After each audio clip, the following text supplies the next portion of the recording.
Good morning. It's Wednesday, December 6th, about 6 a.m. Central Time. Overnight, the precious metals are mixed after yesterday's sell-off. You have February gold up $3 at $20.39.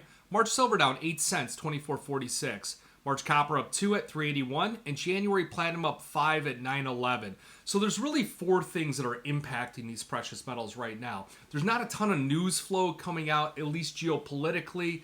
And the focus is mainly on this labor data that's been coming out this week. In the meantime, I think because we had that explosive rally, gold and silver and other key commodities are all trying to find their footing technically. So you look at some of these main levels, like the 200-day moving average on gold sitting at 2005. The 200-day moving average on silver at 24.19. Now that takes the last 200 days into account, comes up with an average price on the slope of whichever direction that the metal was trading at, and it kind of finds this happy medium. And I think that's where the metals are going right now. They're going to try and find their footing as they kind of catch their breath and look at the bigger picture. Now there's two main things that I'm watching here.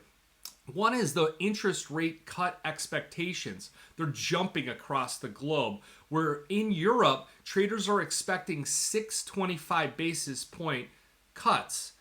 In the US, we're expecting 325 basis point cuts. This is all in 2024. And then the Bank of England, they're expecting 3 interest rate cuts as well. The timing of these cuts is what is critical, because you see these expectations jump for the ECB to make these dramatic cuts, and their cuts are expected to start in May. That's why the euro currency is beginning to sell off. It has a 57% inverse relationship to the dollar index, and the dollar is getting its boost. That also acts as a headwind against general commodities, commodity exports, and the inverse relationship with the gold market. So you look at the US, we're not expected to make those interest rate cuts, the first one until May. And then also the Bank of England is in June.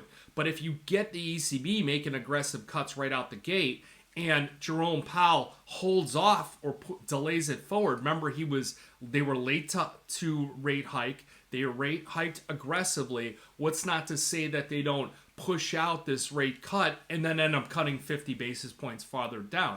That'll push gold and silver and other key commodities a bit lower than where you would expect them to fall, say something like 1950 on gold. Now, I think once the party gets going on the interest rate cuts, I think that's when prices really take off, and we see something like a retest of this all-time high on gold. We see 2,300 on gold. We see $30 on silver. Now, the silver, the wild card there, and also the copper market is China. China's been trying to cut rates. They've been trying to do everything, prop up their property sector. You know, they're getting their credit rating is under fire right now. So China's got a lot of problems. If they could get through with it, and I think that they'll have a better 2024. That's where that demand picture really comes in. On the copper market, I do believe that left tail side risk is limited. So I think that the mining operations are really the ones in control, almost like OPEC with a cartel with oil prices, which is really failing on doing their job right now. I think that copper is a similar situation where you could see coordinated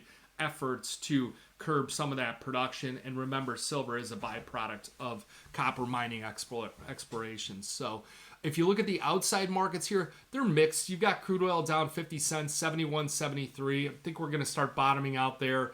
On the dollar index, it's up 4 basis points at 104 right now. You've got the 2-year treasury up 2 basis points, 452. And then you look at the equity markets, they're a bit higher from where we're at.